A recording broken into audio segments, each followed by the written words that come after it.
할렐루야. 오늘도 함께 하신 주님을 찬양합니다. 오늘 같이 나눌 하나님의 말씀은 무엇을 심고 무엇을 거둘까? 라는 제목으로 같이 나누기를 원합니다. 오늘 본문에서는요, 하나님께서 이스라엘에게 향하여서 회개하여 하나님의 길로 돌아오라고 끊임없이 말씀하고 돌아오라고 하였지만 이스라엘은 돌아왔다 돌아오지 않았다? 예, 돌아오지 않았습니다. 그리고 끝까지 사람의 길을, 인간의 길을 고수하고 있는 이 이스라엘에게 어쩔 수 없이 너희가 그리하니 어쩔 수 없이 심판이 임박하였구나 라고 말씀하시며 심판이 임박하였음을 선포하는 말씀의 내용이 오늘 본문의 내용입니다. 먼저 1절부터 7절까지의 내용에서는요, 무엇을 심고 무엇을 거둘 것인가 라고 묻고 있습니다. 그리고 지금 너희의 행동이, 너희의 행함이 어떠한 상태인지를 아느냐 라는 것을 말씀해주고 있습니다. 제일 먼저 1절에는 뭘 얘기하면서 시작합니까? 예, 나팔을 내 입에 댈지어다 라고 말씀하며 시작합니다. 나팔을 내 입에 대라고 말하는 것은 나팔을 뭐 하라고요? 예, 불라고요. 나팔을 부르라고, 입에 대라고 얘기합니다. 나팔을 분다는 것은 무엇을 의미합니까? 당시 나팔을 분다라는 것은 아주 임박한 상황을 접했을 때 나팔을 불었지요. 나팔이 언제입니까? 예, 전쟁이에요. 전쟁이 일어날 때 나팔을 불렀습니다. 또 한 가지 나팔을 불었을 때는 언제입니까? 예, 심판의 때를 가리켜서 나팔을 불었습니다. 우리는 나팔절을 기억합니다. 이스라엘의 절기 중에 나팔절이 있죠. 나팔절은 뭐 하는 날입니까? 예, 마지막 추수가 시작되어지는 날. 나팔 불무로 인하여서 마지막 추수를 시작하는 것뿐만 아니라 마지막 뭡니까? 그때부터는 뭐 하는 거예요? 예, 하나님의 심판이 선포되는 것이 바로 나팔절이에요. 그래서 7월 첫째 주, 히브리력이죠. 히브리력 7월 첫째 날, 7월 1일 날이 바로 나팔절. 그날은 나팔을 길게 제사장들이 붑니다. 왜요? 그 다음부터 심판이 시작해요. 그래서 7월 10일이 대속죄일이고 7월 15일 날 많은 이들이 더불어 하나님 앞에 감사의 제사와 함께 초막절을 시작하는 것이 7월 15일인데요. 어쨌든 이렇게 하나님께서 나팔을 부르라라는 것은 하나님의 심판이 임할 수밖에 없다라는 것을 선포하고 있습니다. 왜 하나님의 심판이 이루어질 수밖에 없습니까? 돌아오라고 해도 돌아왔다 안 돌아왔다? 돌아오지 않았기 때문입니다. 돌아오라는 것은 뭘 하라는 거예요? 하나님의 말씀에 귀를 기울이고 그 말씀대로 행하라 라는 거였어요. 딴 것이 아니에요. 하나님께서 돌아가서 하나님의 말씀을 듣고 그 말씀대로 행하는 자, 하나님 앞에 기도하여 하나님의 뜻을 깨닫는 자, 이 자가 하나님께 돌아가는 자예요. 근데 하나님께 돌아가지도 않고 하나님 앞에 기도도 하지 않는 자들, 자신의 삶을 살아가고 있는 자들 향하여서 나팔을 불 수밖에 없는 거예요. 하나님의 심판의 나팔이 그들에게 있다는 거예요. 자, 이럴 때에 나팔을 입에 댈지어다 라고 하면서 말씀이 시작되어집니다. 뭐라고요? 원수가 독수리처럼 여호와의 집에 덮치리니, 예, 원수가 독수리처럼 어디에 덮친다고요? 네, 하나님의 집에. 그들은 하나님의 집은 견고할 줄 알았어요. 결코 무너지지 아니할 줄 알았어요. 결코 회파되어지지 아니할 줄 알았어요. 그러나 하나님의 심판이 임하니까 그들이 의지하고 그들이 자랑 삼았던 이 솔로몬 성전이 회파되어지기 시작합니다. 회파되어지고 깨어지고 부서집니다. 자, 이런 모습이 나오는 거예요. 여호와의 집에 덮치리니 이는 그들이 내 언약을 어기고 율법을 범함이라. 예, 똑같이 나오고 있죠. 그 이유가 뭐라고요? 언약을 어기고 율법을 범했기 때문이다. 자, 그러면서 참 재미있는 거예요. 이런 하나님의 심판을 받는 이 이스라엘 백성이 뭐라고 합니까? 자기들 심판받으니까 하나님 왜 그렇습니까 하면서 하나님 앞에 따지기도 하죠. 뭐라고 따져요? 2절에 보니까 그들이 장차 내게 부르짖기를 나의 하나님이여 우리 이스라엘이 주를 아나이다 하리라. 우리가 주님을 섬기고 있지 않습니까? 주님 앞에 예배하고 제사하고 있었지 않았습니까? 라고 다시 한번 하나님 앞에 반문하는 거예요. 하나님 왜 우리에게 이런 심판이 있는 겁니까? 라고 얘기하는 거예요. 하나님은 뭐라고요? 너희들 제사 좀 그만 지내. 너희가 드리는 제사, 거짓 제사를 더 이상 받을 수 없어. 나는 그런 제사 원하지도 않아. 너희가 내게로 돌아오지도 않고 내 말을 듣지도 않고 있는데 너희는 드리는 그 제사가 내게 아무런 의미가 없단다. 라고 이미 선포했음에도 불구하고 이스라엘은 어려움을 당하자마자 뭐라고 해요? 하나님, 우리가 주를 섬겼지 않습니까? 주님 앞에 제사를 잘 드렸지 않습니까? 우리가 주를 알고 있지 않습니까? 라고 하며 하나님 앞에 반문하는 거예요. 그러니까 하나님은 뭐라니까? 이스라엘이 이미 선을 버렸으니 원수가 그를 따를 것이라. 예, 너희가 이미 선을 버렸지 않느냐? 이 선이 뭡니까? 생명이죠. 생명이요 구원이요 말씀이 바로 선입니다. 하나님의 말씀을 듣고 언약을 지키고 율법을 붙잡는 삶이 선을 붙잡는 삶인데, 너희가 이 언약을 어기고 율법을 범하였지 않느냐? 선을 이미 버려버렸지 않느냐? 라고 말씀해요. 그래서 원수가 너희를 따를 수밖에 없는 거야 라고 말씀하고 있는 거예요. 우리에게 하나님의 말씀이 잊혀지기 시작한다면, 하나님의 말씀이 외면되어지기 시작한다면 우리에게는 원수밖에 따라올 것이 없다는 거예요. 우리가 이 땅에서 승승장구하는 삶을 산다고 하여도 그 승승장구하는 것이 모두가 다 죄가 될 것입니다. 왜요? 나중에 나와요. 오늘 뒤에 나오는데 뭐라고 나오냐면요. 자, 어쨌든 4절의 말씀은 또 뭐라고 그래요? 그들이 왕들을 세웠으나 내게서 난 것이 아니며 그들이 지도자를 세웠으나 내가 모르는 바이며, 예, 하나님의 뜻과 상관없이 왕을 세우고 지도자를 세웠대요. 그리고 그들이 또 금은으로 자기를 위하여 우상을 만들었다니, 자기들을 보호해 줄 자를 자기의 손으로 만들었대요. 그러므로 파괴될 수밖에 없어. 5절에 사마리아여, 네 송아지는 버려졌느니라. 이 송아지는 누가 세운 거예요? 사람이 단과 가장 북쪽에 있었던 지역 단이라는 지역과 그리고 가장 남쪽에 있는 지역 베델에다가 금송아지 2개를 만들어 놓고 여기에서 하나님을 섬기는 것, 그것으로 인해서 하나님의 성전 예루살렘으로 가지 못하게 만들었던 것, 그리고 금송아지를 만드는 것, 이것이 바로 우리를 애굽에서 인도하여 낸 여호와다 라고 하며 그를 섬기라고 말했던 것, 그게 바로 금송아지, 내 송아지인데요. 이 송아지가 버려졌느니라.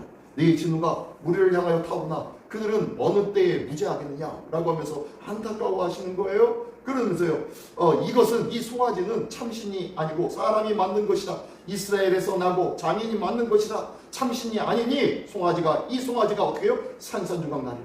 너희가 의지하던 것 아무것도 아닌 존재가 되고 말 거야 라고 말씀하고 있어요.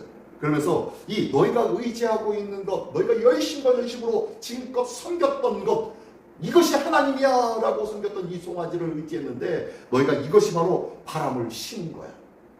그게 바로 7절에 나오죠. 이게 바로 바람을 심은 거고 결과는 어떻게 됩니까? 예, 광풍을 거둘 것이다. 예, 바람을 심고 헛된 것을 심고 그리고 무익한 것을 거두어버렸다. 이 무익한 것은 뭡니까? 전혀 도움이 되지 않는 것뿐만 아니라 해가 되는 것이 광풍 아닙니까? 예, 헛된 것을 심고 무익하고 해가 되는 것을 거두게 되어버린 것이 바로 사마리아의 송아지였어요.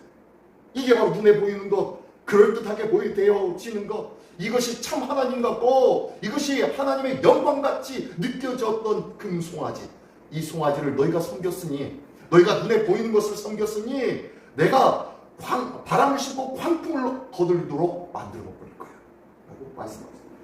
무엇을 섬기고 있습니까? 하나님을 섬깁니까? 교회의 많은 큰 교회를 섬깁니까? 부흥되어진다는 것이 우리의 영적인 각성과 하나님을 아는 뜨거운 열망으로 불타오르는 부흥이 아니라 사람이 많아지고 사람 숫자가 늘어나고 재정이 풍성해지는 것, 이것이 하나님의 부흥이라고 착각하며 마치 이런 금송아지를 하나님인 것처럼 섬기고 있는 우리의 삶은 아니었습니까? 바람을 심고 광풍을 거두는 것이 바로 그 이유라는 거예요. 눈에 보이는 것을 심는 것이 아니라 눈에 보이지 않는 영원한 것을 심고 영원한 하나님의 나라를 거둘 수 있는 우리 모두가 되시기를 예수님의 이름으로 축원합니다. 예, 그렇게 얘기하면서요. 8절부터 14절까지는요. 그러므로 말미암아 결과가 어떻게 돼서 이스라엘이 잊혀져 버렸다 라고 얘기합니다. 8절에 보니까 이스라엘은 이미 삼켜졌은즉 이제 여러 나라 가운데 있는 것이 즐겨 쓰지 아니하는 그릇 같도다 라고 얘기합니다. 이스라엘이 이미 삼켜졌대요. 이제 무언가에 의해서 이제 삼킨 바 되어졌다는 것은 사라져버렸다는 거예요. 잊혀져 버렸다는 거예요. 그러면서 여러 나라 가운데 있는 즐겨 쓰지 않는 그릇과 같도다 라고 하면서 직유법으로 얘기합니다. 즐겨 쓰지 않는 그릇이 이스라엘이다. 즐겨 쓰지 않는 그릇이라는 표현은 언제 쓰냐면요, 토기장이가 그릇을 만들어 놓고 그 그릇이 마음에 들지 않아요. 그러면 어떻게 합니까? 인정사정 없이 그 그릇을 어떻게 해요? 망치로 깨뜨려 버리죠. 이게 바로 즐겨 쓰지 않는 그릇이에요. 쓰지 않는 그릇이에요. 잊혀져 버린 그릇이에요. 쓸모없는 그릇이 되어버렸다는 거예요. 이스라엘이요. 하나님을 잊어버리니까, 하나님의 말씀을, 언약을 어기고 내 하나님의 율법을 범하여 지는 삶을 사니까 하나님 앞에 즐겨 쓰지 않는 그릇, 쓸모없는 그릇, 깨뜨릴 수밖에 없는 그릇이 되어버렸다는 거예요. 그러면서 그들이 어떻게 해요? 홀로 떨어진 들나귀처럼 아수르로 도망가 버렸대요. 아수르로 갔다는 건 뭐예요? 아수르로 포로 생활을 하게 되어졌고, 그리고 에브라임 값주고 사랑한 자들을 얻었다. 이건 뭐냐면 에브라임은 어디를 상징한다고 했죠? 예, 이스라엘, 북이스라엘 상징한다고 했죠? 북이스라엘은 돈을 주고 어떻게 해요? 남쪽에 있는 애굽에다가 돈을 주고 우리를 도와주세요 라고 지원 요청을 합니다. 그러나 이 남쪽에 있는 애굽이 도와주나요? 아니요, 도와주지 않았죠. 어디도 똑같이 나중에 그렇게 망했어요? 예. 남유다도 똑같이 망하게 되죠. 세상의 것, 눈에 보이는 것, 세상을 의지하는 그러한 이스라엘과 후에 남유다도 동일하게 애굽을 의지하게 되어지는데, 돈 주고 사랑한 자를 얻었다. 돈 주고 자기 편을 얻긴 얻었어요. 그런데 어떻게 해요? 10절에 그들이 여러 나라에게 값을 주었을지라도 이제 내가 그들을 모으리니 그들이 지도자의 임금이 지어준 짐으로 말미암아 쇠하기 시작해. 어떻게 해요? 열심히 조공은 바치고 있고 그들에게 도와달라는 많은 예물을 보내고 있었지만 그것으로 인하여서 너희 나라는 어떻게 된다고? 쇠퇴해진대. 세상을 의지하는 그 열심과 열정, 열심히 뭔가를 하고 있었지만, 열심히 뭔가 일들을 통하여서 그들은 안전하다, 좋다, 부흥할 것이야 라고 했지만 결국은 어떻게 돼요? 예, 쇠하기 시작했대요. 세상을 의지하고 세상을 붙잡고 있는 자들의 결과가 이런 일을 받게 되지 않는다는 거예요. 그리고 11절에 보니까요, 에브라임은 죄를 위하여 제단을 많이 만들더니, 에브라임이 어떻게 북이스라엘에다가 어떻게 남쪽과 북쪽에다가 제단을 쌓고, 그리고 여기저기 산당을 많이 쌓아서 너희의 신에게 구해라, 이방 신에게 구해라, 다다익선하니야 하나님에게도 구하고 이방 신에게도 구하고 우리에게 도움이 될 수 있는 어떤 신이든 그들에게 구해라. 그러면 누군가는 우리를 구원할 줄 수 있는 신이 되어 주겠지 라고 하면서 여러 제단을 만들어서 여러 신에게 구하게 만들었는데, 이게 바로 사람의 열심이에요. 에브라임이 지은 죄가 바로 제단을 많이 만든 거예요. 그랬더니 그 제단이 그에게 범죄하게 되었습니다. 그 재난으로 말미암아, 너희의 열심으로 말미암아, 너희의 눈에 보이는 열심으로 말미암아 더 큰 죄악의 수굴로 빠지게 되었다 라고 말씀하셨습니다. 우리가 열심히 뭔가 한다고 다 그게 유익한 일이 아니라는 거예요. 하나님 앞에 묻지 않고 내 임의대로 내 생각대로 계산하고 준비하여 그것들을 추진하면서 하나님 도와주십시오, 반드시 도와주십시오 구하고 있는 이 모습이 어떻게 보면요, 우리가 하나님 앞에 만들고 있는 재단일 수도 있어요. 우리는 어떤 재단을 쌓고 있습니까? 하나님 앞에 온전히 하나밖에 없는 재단, 그 영원한 재단, 예수 그리스도의 재단을 쌓고 그 예수 그리스도의 재단을 붙잡고 그 예수 그리스도의 재단으로 살아가야 될 텐데, 내 생각과 내 계획의 재단을 쌓고 있는 거예요. 세상에 그럴다 하는 그러한 모습의 재단을 또한 구축하고 세우고 있는 거예요. 우리의 열심이 아니라 하나님의 열심히 있는 그 재단을 향하는 하나된 마음으로 하나님께 영광 돌리는 우리 모두가 되기를 원합니다. 마지막에 말씀해 보니까요, 14절의 말씀해 보니까 이스라엘은 자기를 지으신 일을 잊어버리고 왕궁들을 세웠으며 유다는 견고한 성읍을 많이 쌓았으나 내가 그 성읍들에 불을 보내어 그 성들을 삼키게 하리라. 예, 북이스라엘과 똑같이 남유다도 똑같아. 별 볼 일 없어. 왜? 무엇 때문에? 예, 14절 첫 번째로 이스라엘은 자기를 지으신 일을 잊어버렸기 때문이에요. 하나님을 잊어버리는, 그래서 하나님의 언약을 어기고 율법을 범하는 어리석은 삶을 살아가며 눈앞에 보이는 세상에 그럴듯한 재단을 쌓으며 그것을 의지하는 그러한 삶은 더 이상 하나님의 기억하신 바 되지 못한다고 말씀합니다. 하나님을 늘 기억하기를 원합니다. 하나님을 기억하는 자만이 온전히 주님 앞에 설 수 있는 자 될 줄 믿습니다. 어떠한 인간의 노력에도 반드시 하나님은 그 인간의 노력에 심판이 임할 것이며 멸망에 탈하도록 만들어 주실 거예요. 우리 하나님께서는요, 오늘도 우리에게 기회를 주시고 있는 복된 하루하루의 삶을 살고 있는 줄 믿습니다. 오늘 어떤 기회요? 예, 하나님의 말씀을 붙잡을 기회, 하나님의 언약을 붙잡는 기회, 율법을 행하는 기회, 하나님의 말씀대로 사는 기회, 그 기회를 오늘도 우리에게 주시고 그 귀한 삶을 통하여 온전한 삶을 살아갈 수 있도록 인도하시기를 간절히 원하고 바라는 하나님의 마음이 우리에게 있다는 것을 믿으시기 바랍니다. 이 귀한 마음으로 오늘도 주님 나의 삶 속에 친히 말씀하여 주시고 이 말씀의 삶으로 온전히 주님 앞에 서는 우리 모두가 되게 하여 주시옵소서. 기도하는 우리 모두가 되시기를 예수님의 이름으로 축원합니다. 기도하겠습니다. 전능하신 주님 감사합니다. 우리의 하루하루의 삶이 우리에게 주시는 기회의 삶이라는 것을, 기회의 하루하루라는 것을 기억하며 오늘도 주님의 말씀 앞에 온전히 서 있는지, 그 말씀의 거울 앞에 우리의 삶을 비추어 보며 돌아보며 점검하며 하나님의 말씀을 붙잡고 그 말씀으로 살아가는 복된 하나를 되게 하여 주시옵소서.